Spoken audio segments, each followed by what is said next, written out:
ज्यादा नल कलेक्शन गरीब बस्तियों में देने थे। हमने हिसाब किताब लगाया, हमारे कार्यकर्ताओं ने 20% से ज्यादा आप नहीं दे पाए हो। कब दोगे? वादा तो 5 साल का था। गरीबों के लिए 1 लाख घर बनाने थे, 1100 से ज्यादा नहीं बना पाए, जबकि मोदी जी ने 1,35,000 गरीबों के घर के लिए तेलंगाना को पैसा मुहैया करा है, मगर आप इंप्लीमेंट नहीं कर पाते हो। आपके फार्म हाउस से बाहर निकलकर सचिवालय में आओगे तभी तो शायद कभी इंप्लीमेंटेशन होगा। भूसी नदी के साथ साथ 42 किलोमीटर का 6 लेन रोड बनाना था।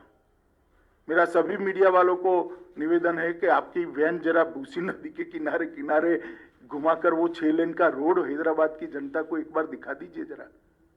हैदराबाद की जनता श्रीमान आपसे पूछती है कि वादों का क्या हुआ। 15 डंप यार्ड बनाने थे, एक डंप यार्ड का बोर्ड भी तो दिखा दीजिए। कहां गए वो 15 डंप यार्ड? 4 प्रेक्षागृह रविंद्र भारती की तर्ज पर आप बनाने वाले थे, क्या हुआ? 10,000 करोड़ की एक योजना लेकर आए थे आप, कहां गया 10,000 करोड़? कब खर्च किया? म्युनिसिपल कॉर्पोरेशन के बजट का योग भी बना ले तो इतना नहीं होता है। एक हुसैन सागर को स्वच्छ तालाब बनाने का, एक स्वच्छ स्पॉट बनाने का, टूरिस्ट स्पॉट बनाने का वादा किया था। मैं अभी अभी हुसैन सागर के पास से आया हूं, आप हर रोज जाते हैं, मैं इसके बारे में कोई और टिप्पणी नहीं करना चाहता। गांधी और उस्मानिया हॉस्पिटल की तर्ज पर 4 नए अस्पताल बनाने थे, हमें तो दिखाई नहीं दिए।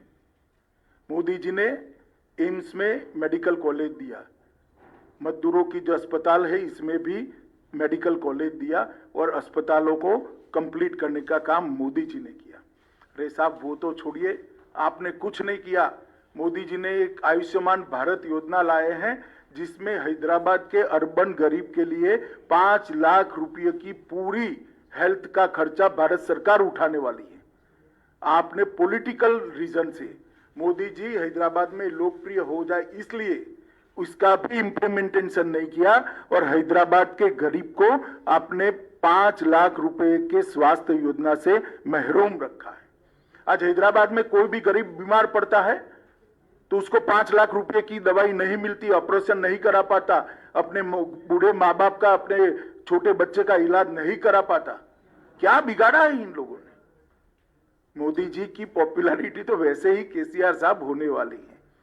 भारतीय जनता पार्टी की सरकार ने हैदराबाद और तेलंगाना के लिए काफी कुछ किया है। हैदराबाद मेट्रो प्रकल्प 16,000 करोड़ की लागत से जिसको 30 किलोमीटर लंबा बनाया, इसका उद्घाटन प्रधानमंत्री जी ने भी किया, प्रधानमंत्री जी ने ही किया। प्रतिष्ठित शैक्षणिक संस्थानों की स्वीकृति की, 4 बनाए हैं। Biodiversity research centre Hyderabad, centre for innovation for defence excellence Hyderabad, ऐसे 4 बनाए हैं। 40,800 करोड़ की इंफ्रा योजनाओं की घोषणा हम पहले ही कर चुके हैं, जिसमें हैदराबाद बेंगलुरु राजमार्ग, हैदराबाद विजयवाड़ा राजमार्ग, शहरी क्षेत्र के विकास के लिए अमृत मिशन लाया। ग्रेटर हैदराबाद नगर निगम में 3.30 करोड़ मूल्य के 2 पार्क विकसित किए गए।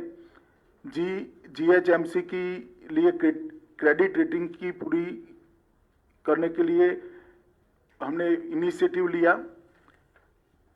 सबसे बड़ी बात हैदराबाद शहर के गरीबों के लिए, अभी अभी कोरोना काल के बाद Modi ji PM street vendor योजना लेकर आए।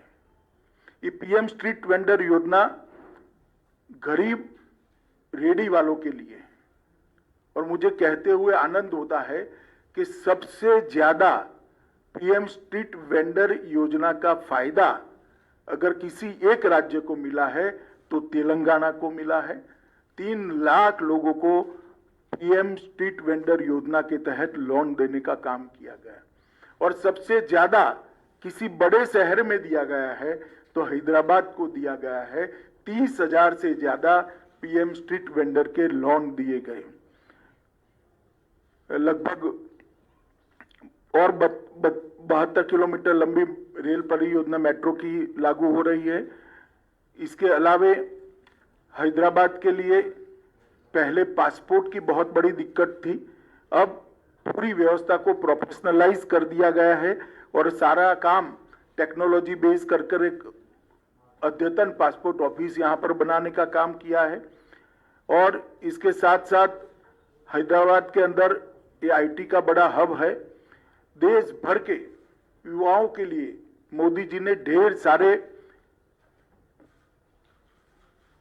योजनाएं और ढेर सारे प्लेटफॉर्म उपलब्ध कराए हैं। इसका परिणाम है कि दुनिया भर में आर्थिक संकट है, मगर एफडीआई इनफ्लो सबसे ज्यादा भारत में है। एफआईआई इनफ्लो भी नवंबर में रिकॉर्ड जगह पे पहुंचा है। आईटी सेक्टर का इन्वेस्टमेंट जो हो रहा है, इसका सबसे बड़ा फायदा हैदराबाद को हो रहा है। हमने देखा है कि हैदराबाद में भारत की योजना और प्रधानमंत्री जी के सबसे संपर्क से कई बड़ी बड़ी कंपनियां आकर्षित होकर यहां पर अपना इन्वेस्टमेंट किया है और मेक इन इंडिया की चमक भी हैदराबाद के अंदर बढ़ी है।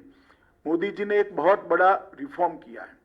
अब न केवल वर्क फ्रॉम होम, इसकी जगह वर्क फ्रॉम एनीवेयर के लिए रास्ता खुला है और इसका सबसे बड़ा फायदा हैदराबाद के युवाओं को होने वाला है, जो आईटी प्रोफेशनल है उनको होने वाला है। ये मिनी भारत है। भारत भर के युवा यहां आते हैं, इनको वर्क फॉर होम की साथ साथ वर्क फ्रॉम एनीवेयर, ये योजना का सबसे बड़ा फायदा अगर किसी एक शहर के युवाओं को होना है तो वो हैदराबाद को होना है।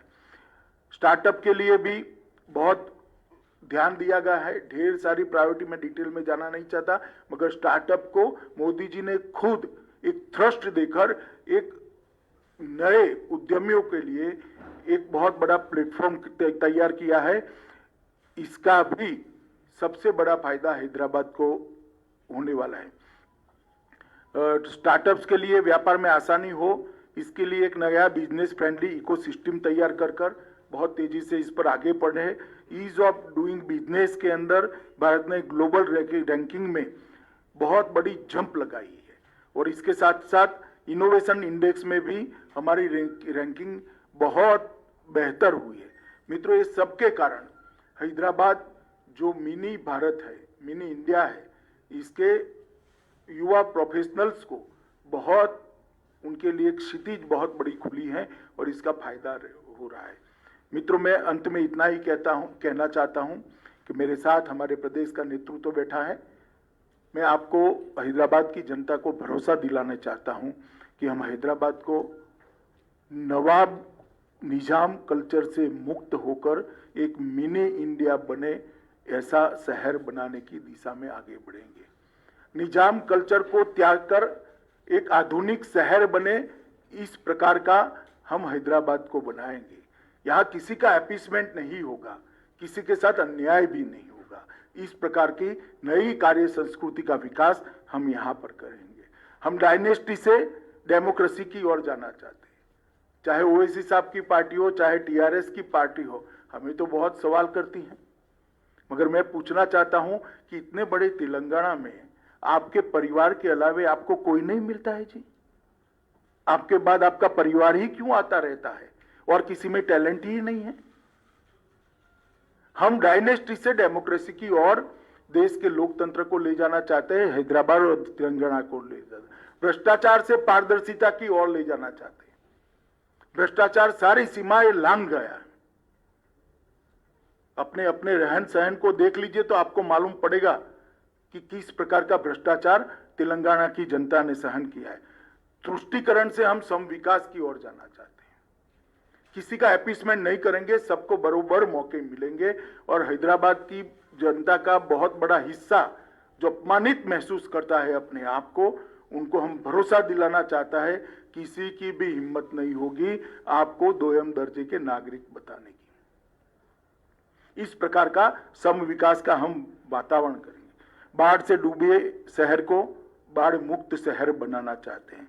और मैं एक सवाल फिर से श्रीमान चंद्रशेखर राव जी से पूछना चाहता हूं, ये मजलिस के साथ आप जो समझौता करते हो, इसमें हमें कोई आपत्ति नहीं है, कोई आपत्ति नहीं, कर सकता है। लोकतंत्र में कोई भी व्यक्ति किसी के साथ भी जाता है, मगर गुप्त समझौता क्यों करते हो?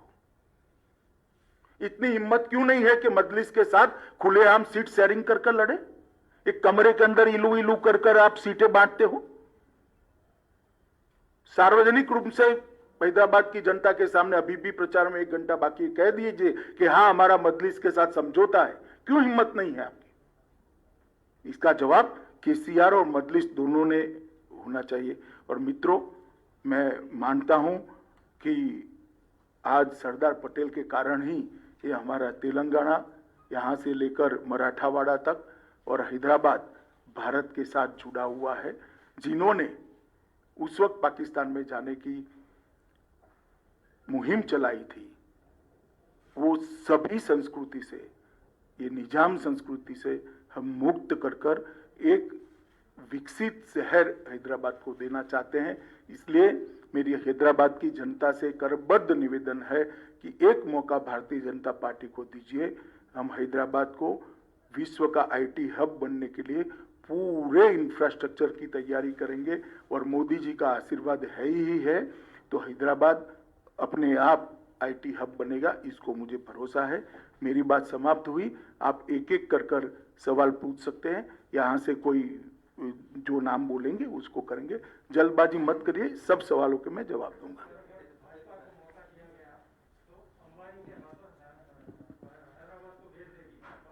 हैं?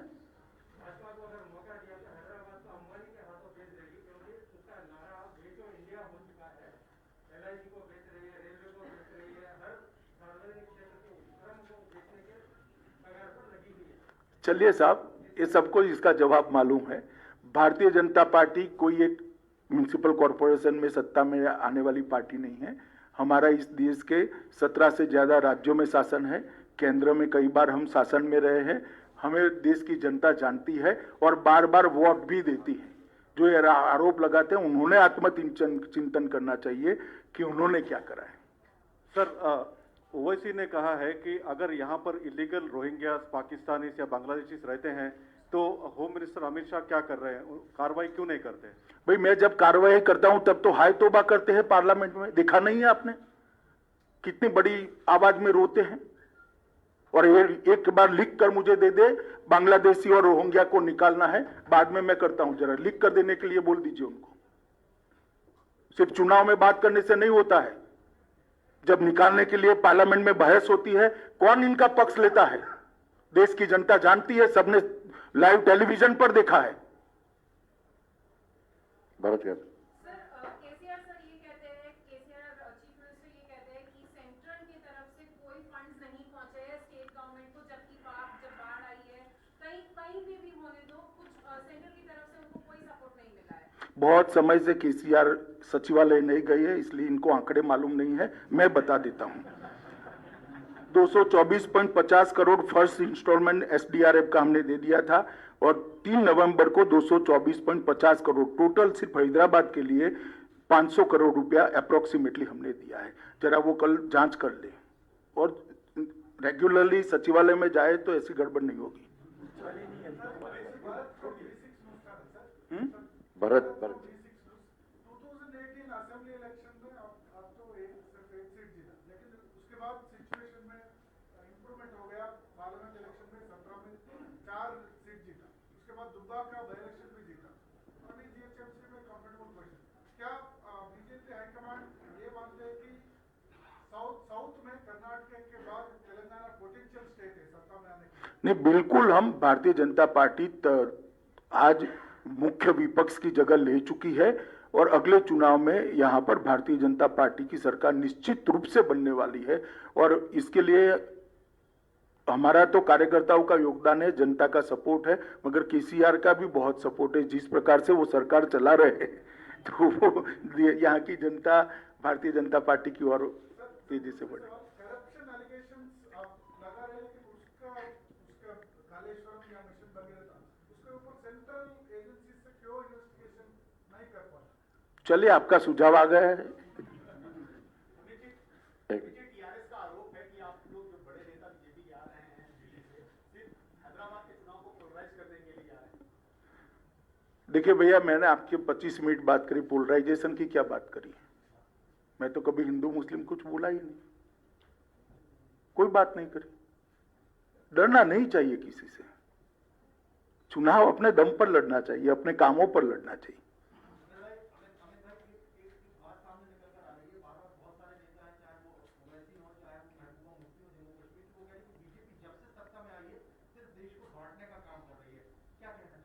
देश तो भैया 1947 में बटा था, उसके बाद बटा ही नहीं है। और किसने बांटा था आपको मालूम है।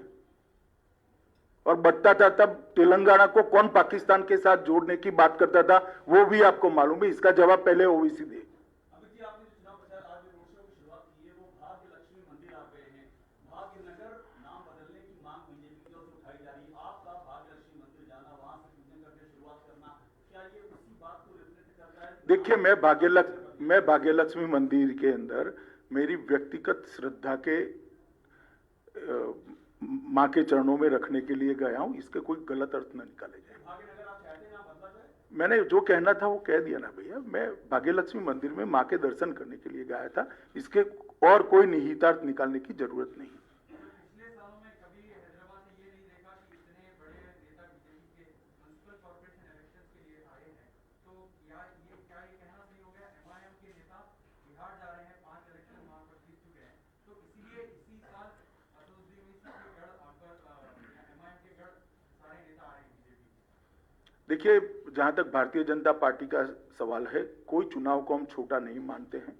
कई चुनावों के अंदर हमारे राष्ट्रीय नेतृत्व ने म्युनिसिपल कॉर्पोरेशन के चुनाव में हिस्सा लिया है। और हमारे लिए जनता जहां मैंडेट देती है, वहां हमारी आइडियोलॉजी का, हमारे डेवलपमेंट के एजेंडा का और मोदी जी के विजन का प्रचार करना ये हमारा अधिकार है। और हम हैदराबाद के चुनाव को छोटा नहीं मानते। जो लोग गली का चुनाव मानते हैं, वो कम से कम गली साफ करना भूल गए हैं, इसलिए उनको थोड़ी प्रॉब्लम है। गली साफ कर दी होती तो इनको इतनी बड़ी प्रॉब्लम न होती। चलो, बहस नहीं कर सकते भैया। आपका जवाब आ गया भैया। अब अमित शाह जी, मधु भारत टुडे से है। आपको 2 सवाल है। एक सवाल एक ही पूछो आप। एक में 2 सवाल पूछूंगा। केसीआर ये बोल रहा है कि कल बात करते हुए दुबला केसीआर को मारने के लिए दिल्ली से इतने लोग, बड़े लोग आना चाह रहे। और एक दूसरा सवाल क्या है कि पुलिस वाले को बिहेवियर और फोन टैपिंग हो रहा है, उनके भी बोल रहे हैं यहाँ पर। वो 2 बातों पे देखिए, ऐसे इरिस्पॉन्सिबल आरोप मुख्यमंत्री की जगह पर बैठे हुए व्यक्ति ने नहीं दिखाने चाहिए। फोन टेपिंग का उनके पास कोई कॉन्क्रीट एविडेंस है तो मुझे शिकायत करनी चाहिए। हम तुरंत जांच करेंगे और सब पर कदम उठाएंगे। एक और इतने दुबले व्यक्ति को हम मारने नहीं आए। चुनाव के लिए इनकी सोच क्या है? एक दूसरे को मारना होता है क्या? क्यों मारेंगे भैया? हम आपको भगवान 100 साल का करे, हमें कोई आपत्ति नहीं। हम आपको मारने नहीं आए हैं। हम हैदराबाद की स्थिति सुधारने आए, क्योंकि आप घर के बाहर निकलते ही नहीं हो। सर, केसीआर ने ये भी कहा था कल उनके पब्लिक मीटिंग में कि कुछ डिविजिव फोर्सेस हैदराबाद में आ रहे हैं, एंटर हो रहे हैं और हैवॉक क्रिएट। वो ओवैसी जी के लिए क्या है?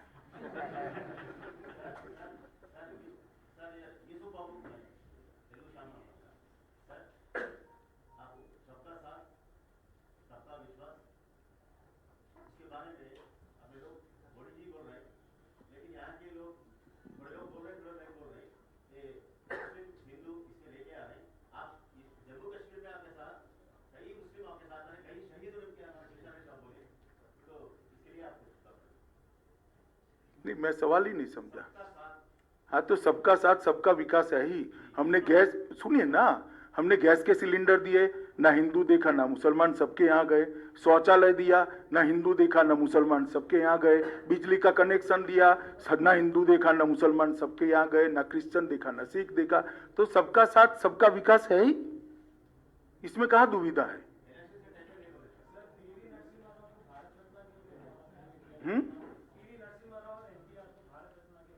चले, ऐसे मामले यहाँ नहीं चर्चा होती हुई है। क्या आप हैदराबाद की जनता को ये आश्वासन दे सकते हैं कि अगर बीजेपी जीएचएमसी में आती है तो मोदी जी के तमाम स्कीम्स जो है वो इम्प्लीमेंट होंगे हैदराबाद के अंदर? 100% स्कीमें इम्प्लीमेंट होगी और जो करप्शन बंद हो जाएगा, इससे म्युनिसिपल कॉर्पोरेशन का बजट भी काफी बढ़ जाएगा काम करने के लिए।